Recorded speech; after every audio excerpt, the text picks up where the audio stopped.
दर्शकबिन दृश्यमा देखिरहनु भएको छ यति बेला नक्खु कारागारबाट सुनिल शर्मा निस्किँदै हुनुहुन्छ। रवि लामिछाने भन्ने मान्छे भाग्छ भन्ने तपाईहरुलाई डर छ भने म दुईटा ल्याप्चे लगाएर रविजी भाग्दैनन् भन्ने जिम्मा लिएर निकाल्दिन तयार छु। यदि राज्यलाई विश्वास छैन भने मलाई बोलाएर साइन गराउनु, म साइन गरिदिन्छु। रविजी भाग्दैन। रवि लामिछानेलाई यहाँ थुनेर सहकारीले 1 रुपैयाँ पाए। सर्वोच्च अदालतमा जलिरहँदाखेरि किन जलायो नेपाली जनताले भन्दाखेरि हो यस्तै कारणहरूले। यो चाहिँ सबै पोलिटिकल फन्डा हो भन्ने कुरा पहिला क्लियर हुनु पर्छ तपाईहरु। अहिलेसम्म न्यायालय मात्र जलेको छ। माफ पाऊ श्रीमान, भोलि न्यायालयभित्र छिरेर मान्छे जलाउने दिन आउन सक्छ। झोलेलाई न्यायाधीश बनाउने प्रथाको हामीले अन्त्य गर्नुपर्छ। आशा चाहिँ अब सुनिल शर्मा नेपाली कांग्रेसको पूर्व माननीय होइन आफ्नै प्रतिद्वन्दी पार्टीको राष्ट्रपाको नेता रवि लामिछानेलाई जेलमा किन भेट्न आयो भन्ने होला। मूलभूत रूपमा तपाईले प्रश्न यही हो। र यसमा चाहिँ के छ भन्नुहुन्छ भने हामी चाहिँ बुद्धका सन्तान हौं, पहिला यसरी बुझ्नु पर्यो। र मान्छेहरू चाहिँ बुद्धको बेसिक केही प्रिन्सिपलहरू मध्ये एउटा प्रिन्सिपल के हो भने बोधिसत्वको लाइनमा जाने हो कि। मान्छेहरू कोही बुद्ध बन्छन्, कोही अरहत बन्छन्, बोधिसत्वको लाइनमा जाने एउटा स्टेप हुन्छ। अब हामी त त्यो स्टेपमा जान सक्दैनौं। यद्यपि यसको बेसिक थ्योरी के हो भने मान्छेहरू मात्र होइन, संसारभरि भएका कुनै पनि प्राणी, कुनै पनि जीवजन्तुसम्मले पनि दुःख पाएको छ भने त्यस्तो जीवजन्तुको समेत उद्धार गर्नु है भनेको छ बुद्धले। बुद्ध हाम्रो देशमा जन्मिनु भएको, संसारले मानेको भगवान हो। त्यही प्रिन्सिपललाई मान्ने म चाहिँ एउटा बुद्धिस्ट स्कुलको स्टुडेन्ट भएको हुँदाखेरि मेरो पार्लियामेन्टभित्र, हाम्रो पार्लियामेन्टभित्र हामी सँगै बसेको मेरो साथी, मेरो मित्र रवि लामिछानेजी यसरी एउटा लामो समयसम्म जेलमा बसेको अवस्थामा म वास्तवमा धेरै अगाडि जान चाहन्थे, भेट्न चाहन्थे होइन। यो मेरो कर्तव्यभित्र पनि पर्छ, मानवताभित्र पनि पर्छ, फ्रेन्डसिपभित्र पनि पर्छ, मित्रताभित्र पनि पर्छ। र ढिलै भए पनि म आज अलिअलि मलाई सन्चो पनि थिएन, यद्यपि मैले सोचेँ म जान्छु भनेर म आएर मैले भेटेँ।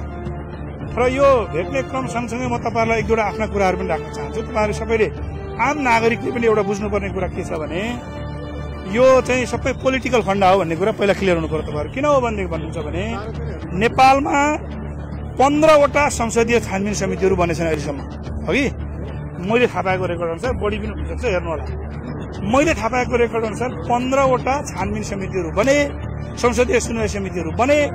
तर एउटा मात्रै संसदीय सुनवाई समितिको रिपोर्ट क्याबिनेटमा लगियो। र योभन्दा अघिल्लो गठबन्धनको सरकार, जुन सरकारमा हामी पनि थियौं हो कि, हामी पनि थियौं, तपाईहरुलाई थाहै छ चेन्जिङ मुभमेन्ट भयो, हालत के भयो सबैको होइन। यो धेरै अपराध गरिसकेपछि यस्तो हुन्छ है। र एउटा मात्रै छानबिन समितिले सिफारिस गरेको रिपोर्ट तपाईको चाहिँ क्याबिनेटमा लगियो र त्यसलाई चाहिँ फरवार्ड गर्ने काम गरियो। र तपाईलाई म एउटा प्रश्न आफैभित्र म एउटा प्रश्न तपाईहरुलाई राख्न चाहन्छु। रवि लामिछानेलाई थुनिसके पछाडि सहकारी पीडितहरूले कसैले 1 रुपैयाँ पैसा फिर्ता पाएको थाहा पाउनु भएको छ भने सोलुसन यो रहेछ त। सोलुसन त थुन्ने होइन रहेछ हो कि। त्यसकारण अहिलेको सरकार, अहिले जेन्जी मुभमेन्ट पछाडि बनेको सरकारलाई म के आग्रह गर्न चाहन्छु भने सहकारी पीडितहरूको पैसाको फिर्ताको सुनिश्चितता गर्दै सरकारले रवि लामिछानेको मुद्दालाई फिर्ता लिनुपर्छ। किनभने रवि लामिछानेले के भनिसकेको छ भन्नुहुन्छ भने रवि लामिछानेले भनेको कुरा के हो भन्दाखेरि ल त्यस्तो छ, म माथि जे आरोप आइरहेको छ त्यो बराबरको बिगो जे हो त्यो म चाहिँ जनताको बिगो म धरुटी राखेर अथवा त्यसलाई राज्यको जिम्मामा छोडेर भए पनि म चाहिँ तयार छु। मेरा आफन्तहरूबाट, मेरा साथीहरूबाट, मेरो नातेदारहरूबाट म चाहिँ तिर्छु भनिरहँदाखेरि पनि तपाईको चाहिँ जो सरकारले यसरी, अघिल्लो सरकारले, म अहिलेको सरकारलाई यो दोष दिन चाहन्न, अघिल्लो सरकार जुन चाहिँ राज्य सत्ता, पार्टी सत्ता र राज्य सत्तालाई पक्रेर राज्य दोहन गरेर बसेका केही हरिलण्ठकहरू भन्छु अझ म त, केही हरिलण्ठकहरू जसले देश वर्षौंसम्म दोहन गर्यो, उनीहरूले चाहिँ तपाईको चाहिँ के हुन्छ भनेदेखि प्रतिशोध साध्ने। त्यो प्रतिशोध मेरा विरुद्धमा पनि साध्यो, हजारौं नेपालीहरूको विरुद्धमा साध्यो। जब मान्छेलाई उनीहरूलाई दुःख दिनु छ त्यसबेला सम्पत्ति शुद्धिकरणको चिठी दिएर चाहिन्छ। यो मैले त 26 पल्ट भोग्या। एउटा सम्पत्ति शुद्धिकरण भन्ने निकाय छ, पहिला प्रधानमन्त्रीको चाहिँ अन्डरमा राखिन्थ्यो र व्यापारीहरूलाई तर्साइन्थ्यो र राति पैसा उठाइन्थ्यो है। त्यसकारणले यो राज्य सत्तालाई जुन यो क्याप्चर गरेर राज्य दोहन गर्नेहरूले नै आफ्नो अनुकूलतामा के हुन्छ र आफ्ना विरोधीहरूलाई कसरी ठेगान लाउने भन्दाखेरि राज्य सत्ताको गलत ढङ्गले प्रयोग गरेर यो चाहिँ पटक पटक यस्ता कामहरू नभएका होइनन्। र अहिले चाहिँ 2 वटा मोडालिटीमा सरकार जान सक्छ। र म न्यायालयका श्रीमानहरूलाई पनि म आग्रह गर्न चाहन्छु, यसपालि सर्वोच्च जलिरहँदाखेरि तपाईहरुले पनि विचार गर्नुभयो होला। हामी कोही खुसी छैन, न राष्ट्रिय फोर्स, न नेपाली नागरिक, न अन्तर्राष्ट्रिय फोर्स। न्यायालयमाथि आगो लाग्नु, सर्वोच्चमाथि आगो लाग्नु भन्ने कुरा चाहिँ यो असाध्यै दुःखद र नराम्रो घटना हो। तर त्योबाट एउटा कुरा के चाहिँ बुझ्नुपर्छ भने श्रीमानहरूले पनि अहिलेसम्म त न्यायालयमा मात्र आगो लागेको छ, तर यदि न्याय सम्पादन सही ढंगले भएन, डेमोक्रेसीको 5 पिलर मध्ये एक पिलर न्यायालयप्रति पिपुलहरूको आस्था र विश्वास, जनताको धरोहर न्यायालयभित्र यदि माल प्र्याक्टिस भयो र चाहिँ आफ्नो अनुकूलतामा मुद्दाहरूलाई व्याख्या गरियो भने अहिलेसम्म न्यायालय मात्र जलेको छ। माफ पाऊ श्रीमान, भोलि न्यायालयभित्र छिरेर मान्छे जलाउने दिन आउन सक्छ। म यहाँहरूसँग माफी माग्दै यहाँहरूलाई भन्न चाहन्छु, यस्तो भायोलेन्स रोक्नको निम्ति एउटै न्यायालयभित्र एउटै प्रकृतिका केसहरू, समान केसहरू, अझ एउटै न्यायाधीशले गर्ने फैसलाभित्र समान केसहरूलाई समान ढंगले व्यवहार हुनुपर्छ, समान आँखाले हेरिनुपर्छ। स्वयम्भूनाथमा तपाईँ हेर्नुहोस्, त्यहाँमाथि 2टा आँखाहरू तपाईँहरू देख्नुहुन्छ। हाम्रो तपोभूमि हो काठमाडौँ। जसरी स्वयम्भूनाथको आँखाले राष्ट्रिय अन्तर्राष्ट्रिय र संसारलाई हेरिराखेका छ, विशेष त काठमाडौँ उपत्यकालाई हेरिरहेको छ, त्यसरी नै न्याय सम्पादन गर्ने न्यायमूर्तिहरूले पनि नेकपा एमालेको कार्यकर्तालाई आम छुट दिने, नेकपा माओवादीको कार्यकर्तालाई आम छुट दिने, अनि एउटा मान्छेलाई चाहिँ हुर्मत निकाल्ने खालको जुन व्यवहार गरिएको छ, यो व्यवहार आपत्तिजनक छ। र न्यायालयमा भइरहेको विषय भएको हुँदाखेरि यहाँभन्दा बढी यो विषय मैले बोल्न चाहेन। तर म एउटा कुरा भन्छु, अहिले राज्यले, फेरि म तपाईँलाई रिपिट गर्न चाहन्छु, राज्यले जो पीडितहरू हुनुहुन्छ, सहकारी पीडितहरू हुनुहुन्छ, जसको पैसा फसेको छ, जसको पैसा डुबेको छ, जोसँग रविजीको केस रिलेटेड छ भनिएको छ, त्यसलाई चाहिँ पैसा तिर्ने सुनिश्चितता सहित 30 दिनभित्रमा, अझ म त डेटै भन्छु, 30 दिनभित्रमा पैसा, ती डिपोजिटरहरूलाई पैसा फिर्ता गर्ने शर्त सहित बरु चाहिँ नयाँ मोडालिटीमा निर्णय गर्न सकिन्छ। त्यतिन्जेलसम्मका निम्ति अब अथवा फैसला आउन्जेलसम्मका निम्ति होइन, तपाईँको चाहिँ रविजीको पासपोर्टलाई सिज गरिदिने, देशभन्दा बाहिर जान नदिने होइन, तर देशभित्र खुल्ला रूपमा मुभमेन्ट गर्न दिने एउटा यो मोडालिटी सरकारले आफै मुद्दा फिर्ता लिने। अर्को चाहिँ न्यायालयको अन्तिम फैसला आइसकेपछि, फैसला आएपछि हुने गरी अहिलेलाई उहाँलाई जति उहाँलाई चाहिँ जो बिगो भनेर क्लेम गरिएको छ, त्यो बिगोलाई एज अ ब्याङ्क ग्यारेन्टी लिने अथवा पैसा धरोटीको लिने उहाँले दिन्छु भनेको छ, लिएर उहाँलाई स्वतन्त्रतापूर्वक इलेक्सनमा जान दिने। किनभने हामीले हेऱ्यौँ, उहाँलाई पहिला पनि चुनाव लडाइयो, अत्याधिक मत ल्याएर उहाँले जित्नुभयो, फेरि पुनः चुनाव लड्ने स्थितिमा पुर्याइयो, फेरि जनताबाट टेस्टेड भएर उहाँले जितेर आउनुभयो। भनेपछि साथी हो, म तपाईँहरूलाई विनम्रतापूर्वक यो सरकारलाई आग्रह गर्न चाहन्छु, यो हिजोको जस्तो यो सरकार हिजोको जस्तो सरकार पनि होइन। पिपुल्सको म्यान्डेट लिएर आएको, पब्लिकको मतलब सडकको सेन्टिमेन्टबाट आएको सरकार हुँदाखेरि सुशीला श्रीमान तपाईँ चाहिँ सर्वोच्च अदालतको न्यायाधीश, प्रधान न्यायाधीश भइसकेको मान्छे हुँदाखेरि अझ तपाईँको परिवारको हामीले हिस्ट्री हेऱ्यौँ भने त तपाईँको श्रीमान नेपाली कांग्रेसको अथवा डेमोक्रेसीको निम्ति, लोकतन्त्रको निम्ति आफ्नो जीवन नै आहुति दिनको निम्ति तयार भएको एउटा योद्धा भएको हुँदाखेरि म यहाँलाई विनम्रतापूर्वक आग्रह गर्न चाहन्छु, हिजोको गठबन्धनको सरकारले गरेको अपराधिक निर्णयहरूलाई ससम्मान तपाईँहरूले अहिले फिर्ता गर्नुहोस्। त्यो नै नेपाली जनताको पक्षमा, तपाईँहरूको पक्षमा र आम यो देशवासीका पक्षमा हुनेछ। नभएदेखि देशले अझै भाइलेन्स क्लियर गर्न सक्छ। र सुन्नुहोस्, बस्नुहोस् न, म सक्छु अझै। र अर्को कुरा, म सम्माननीय पूर्व के अरे चाहिँ सर्वोच्च अदालतको प्रधान न्यायाधीश, अहिलेको हाम्रो नेपालको मन्त्री, गृहमन्त्रीज्यूहरूलाई म के भन्न चाहन्छु भने, तपाईँले मुद्दा फिर्ता लिइरहँदाखेरि रवि लामिछाने भन्ने मान्छे भाग्छ भन्ने तपाईँहरूलाई डर छ भने मलाई बोलाउनुहोस्। म नेपालमा गत 6 वर्षदेखि लगातार रूपमा हाइएस्ट ट्याक्स पेयर, एजुकेसन र हेल्थमा हाइएस्ट ट्याक्स पे गरेको मान्छे हो। म 2टा ल्याक्चर लगाएर रविजी भाग्दैनन् भन्ने जिम्मा लिएर निकाल्दिन तयार छु। कसैलाई विश्वास गर्नु पर्यो नि त है। त्यस कारणले गर्दाखेरि सरकारलाई आह्वान गर्न चाहन्छु, यस्ता खालका ओलझोल पूर्ववर्ती सरकारहरूले गरेका चाहिँ खराब कामहरू होइन, नियतवश गरिएका षड्यन्त्रमूलक ती कामहरूका पक्षमा तपाईँहरू पृष्ठपोषण नगर्नुहोस्। चाँडोभन्दा चाँडो सहकारी पीडितहरूको पैसा फिर्ता हुने सुनिश्चितता सहित यो निर्णय गर्नुहोस्। जनताले सहयोग गर्छ, म पनि गरिदिन्छु। सहकारी पीडितहरूको पैसा फिर्ता गर्ने शर्तमा, सशर्त होइन, यदि राज्यलाई विश्वास छैन भने मलाई बोलाएर साइन गराउनु, म साइन गरिदिन्छु। रविजी भाग्दैन। प्रधानमन्त्रीज्यू अहिलेको सरकारले भनिरहेको छ यो फिर्ता लिन मिल्ने मुद्दा होइन, यो त कानून रूपमै टुङ्गिनु पर्ने हो।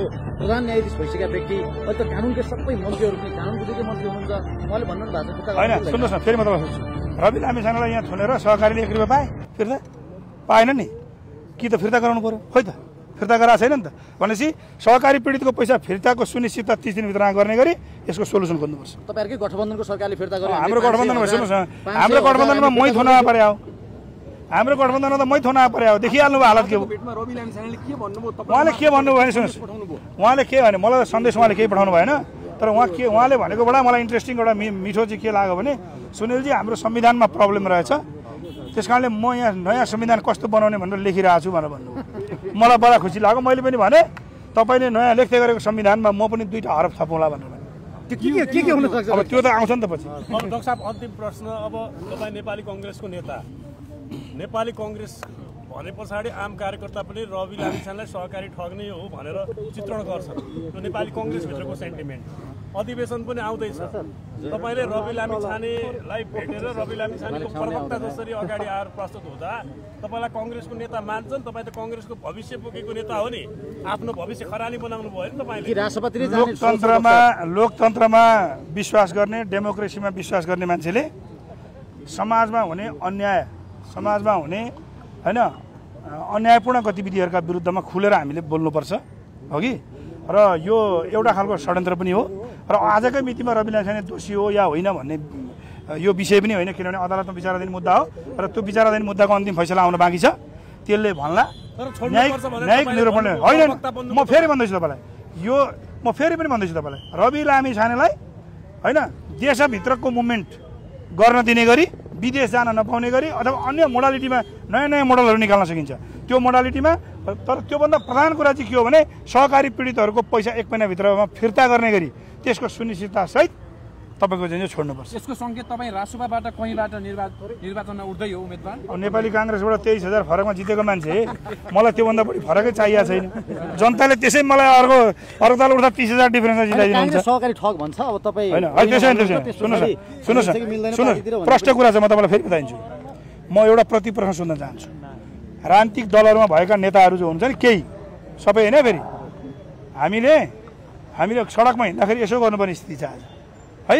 देश लुट्ने, खोला बेच्ने, नाला बेच्ने, एयरपोर्ट क्याप्चर गर्ने हुँदा नेपाली छोरीचेली एयरपोर्टबाट चाहिँ विदेश जानको निम्ति जानु पर्यो भने 50,000देखि 3.5 लाखसम्म पैसा चाहिँ घुस नआइकन जान नपाउने यिनले गरे होइन। अनि यी फटाले जे भन्यो त्यो हामीले मान्ने? कहाँ हुन्छ त्यस्तो? हुँदैन। सबै पार्टीमा त्यसो होइन, सबै पार्टीमा भएका विकृतिका विरुद्धमा तपाईँ हामी लड्नुपर्छ। भनेको यो नक्खु कारागारको परिसरबाट के भन्नुहुन्छ अब अन्तिम? भेरी सिम्पल, न्यायालयले दिने न्याय होइन समान हुनुपर्छ। न्यायमूर्तिहरूलाई म आह्वान गर्न चाहन्छु, तपाईँहरूले विचार गर्नुहोला। सर्वोच्च अदालतमा जलिरहँदाखेरि किन जलायो नेपाली जनताले भन्दाखेरि हो यस्तै कारणहरूले। एउटै न्यायालयभित्र एउटै प्रकृतिको मुद्दामा एउटै न्यायाधीशबाट फरक फैसलाहरू छन्। अनि अझ 12 वर्षसम्म तपाईँको मान्छेले न्याय पाएको छैन, 10 वर्षसम्म पालो आउँदैन। आफूलाई मन नपरेपछि न्यायाधीशहरूले चाहिँ के अरे एउटा आदेश गर्नुहुन्छ। अनि एउटा मान्छेको एउटा मुद्दा चाहिँ आज गयो भने 10 वर्षमा फैसला नहुने, अनि कुनै मुद्दाहरू चाहिँ 3 महिनामा फैसला हुने, अनि फैसला भइसकेका मुद्दाहरू लागू गर्नलाई चाहिँ लागू गरिदिनु पर्यो भनेर चाहिँ सर्वोच्चमा जाँदाखेरि त्यसमा चाहिँ फेरि लागू नगर्ने, त्यस्तो पनि हुन्छ न्यायिक प्रक्रिया। हाम्रो प्रब्लम कहाँ भयो साथी हो भन्नुहुन्छ भने तपाईँलाई मलाई भन्न मन थिएन किन धेरै न्यायालयतिर टच गर्नु भनेर। मैले चाहिँ अहिले भएका न्यायाधीशहरूप्रति कुनै क्वेसन गरे होइन, उहाँहरूलाई म सम्मान गर्छु, न्यायालयलाई म सम्मान गर्छु। तर जब राजनीतिक दलहरूले आफ्ना झोले कार्यकर्ताहरू भर्ती गर्न थाल्नुभयो जिल्लादेखि सर्वोच्चसम्म, एमालेको झोले, काङ्ग्रेसको झोले, माओवादीको झोले गएर न्यायाधीश भएपछि के हुन्छ हालत? आज कन्ट्रीले दुःख पायो। कमसेकम राज्य सत्ताले दमन गरिरहँदाखेरि न्यायालयले त्यसलाई छुट दिनुपर्छ। जस्तो दुर्गाप्रसादको केस हामीले स्वागत गर्छौँ, सर्वोच्चले गरेको राम्रो निर्णय यसपालि होइन। थुन्न त उहाँहरूले थुन्नुभयो होइन, सरकारले थुन्यो, तर कमसेकम न्यायालयले न्याय दियो नि। हो अझै पनि केही न्यायाधीशहरू, मेजोरिटी न्यायाधीशहरूले न्याय सम्पादनमा राम्रो काम गर्नुभएको छ, उहाँहरूलाई धन्यवाद छ। तर काहीँ न केही माल प्र्याक्टिस पनि छ, त्यसको अन्त्य हुनुपर्छ र झोलेलाई न्यायाधीश बनाउने प्रथाको हामीले अन्त्य गर्नुपर्छ। डाक्टर साहब अब यो काङ्ग्रेसको अधिवेशन पनि नजिकै छ, अब रविकै प्रवक्ता पनि तपाईँलाई भोट हाल्छ नि त काङ्ग्रेसका महाधिवेशन प्रतिनिधिले? होइन, कसको प्रवक्ता होइन, सत्य र न्यायको पक्षमा बोल्ने हो। हिसाब यहाँ हुँदैन, हिसाब उपरमा हुन्छ होइन, हिसाब माथि गर्ने हो। भोलि पर्सि अब पैसा नि देख्ने गइँदैन। सरदर आयु कति हो? सबभन्दा बढी नेपाली हामी बाँच्यौँ भने सरदरमा 80 करोड लाग्यो, 73 वर्ष छ अहिले होइन। अब बढेर गयो भने अर्को 10 बढ्ला 83 होला। सरदर त यति भएका साथीभाइ हामी भेटै हुँदैन त्यस पछाडि के होइन, 100 वर्ष गइएला। अनि हिसाब कहाँ राख्ने तपाईँ हामीले भने माथि राख्ने हो। कसले के भन्छ भन्ने सेकेन्डरी कुरा हो। न्याय अन्याय माथि छ होइन, यहाँ हामीले बोलेका कुरा को न्याय र त्यसमा पनि न्याय हो कि होइन, अन्याय हो कि होइन, के हो राम्रो हो कि खराब हो भन्ने कुराको निर्णय उपरवालाले माथि गर्नुहुन्छ। त्यसकारणले आज रवि लामिछानेलाई यो जेलभित्र राखेर नेपालभित्र सम्पन्न गर्न खोजिराखिएको जुन चुनाव छ त्यो चुनाव नै गैर लोकतान्त्रिक हुन्छ। ल जानुहोस्। धन्यवाद।